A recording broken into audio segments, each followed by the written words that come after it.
Imagine standing entirely alone, looking down at the curvature of the Earth.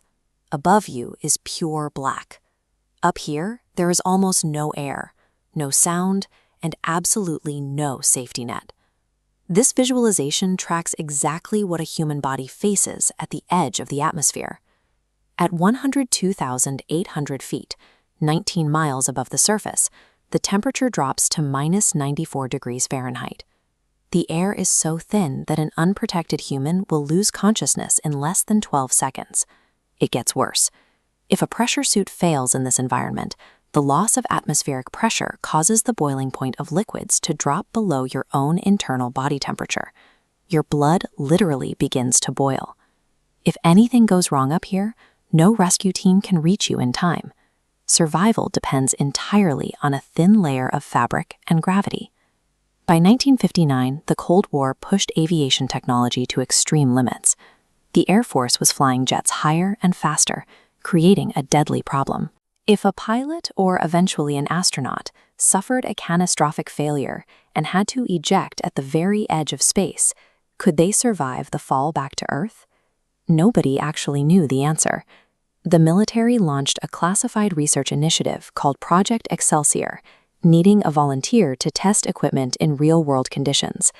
Captain Joseph Kittinger raised his hand. Kittinger did not view himself as a daredevil.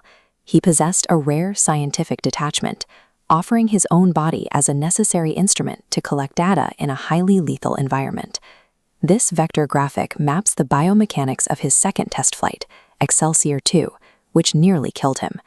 At 74,000 feet, a parachute malfunction wrapped the cords around his neck. His body entered an uncontrolled flat spin, locking him into a rotation of 120 revolutions per minute. The massive centrifugal force knocked him entirely unconscious. An automatic emergency parachute deployed just in time, saving his life. He landed, recovered, reported to his superiors, and declared he was ready for the third jump. On August 16, 1960, Kittinger began the 91-minute ascent for Project Excelsior 3, rising in a cramped, open gondola. During the ascent, he noticed his right pressure glove had malfunctioned and was losing its seal. He knew that reporting the full extent of the failure would force mission control to abort the flight, so he kept quiet. He sat in the freezing darkness as his right hand swelled to nearly twice its normal size from the lack of pressure. When he finally reached target altitude, he stepped off the gondola.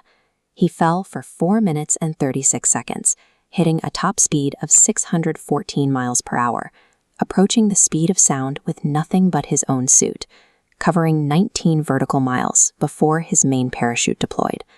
He endured physical mutilation and extreme terror for a singular purpose: to ensure the scientific measurements were secured and the mission succeeded. The data extracted from Kittinger's body proving a human could survive extreme altitude ejections flowed directly into the aerospace design of the 1960s. It shaped the pressure suits and emergency protocols used by the Mercury and Gemini astronauts. Yet, because classified intelligence programs do not broadcast their achievements, Kittinger remained largely unknown to the general public for decades. His extraordinary physical sacrifice became invisible infrastructure.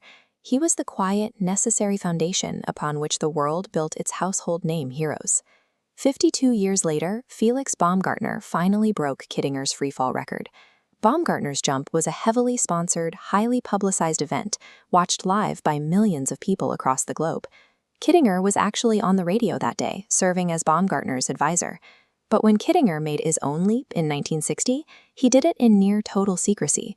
There was no live stream, there were no trending hashtags. There was only a balloon, a broken glove, and a scientific question that demanded an answer. It leaves us with an uncomfortable question. How many vital, world-shaping acts of courage happen quietly, in the dark, by people whose names we will never learn? And what does it say about us that we often only pay attention when someone puts it